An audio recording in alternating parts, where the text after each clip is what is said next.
അദ്ദേഹം പറയുന്നത് കുറച്ച് പൂജകളും വഴിപാടുകളും ഒക്കെ ചെയ്യണമെന്നാ. അതിനെന്താ, ചെയ്യാമേ. അങ്ങനെ നിസ്സാരമായിട്ട് പറയാൻ വരട്ടെ.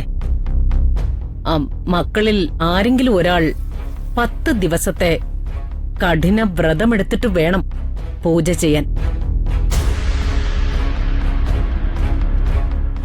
എന്താ, നിന്നെ കൊണ്ട് പറ്റില്ലേ? പറ്റും, ഞാൻ ചെയ്യാമേ. അത് സന്തോഷമുള്ള കാര്യല്ലേ?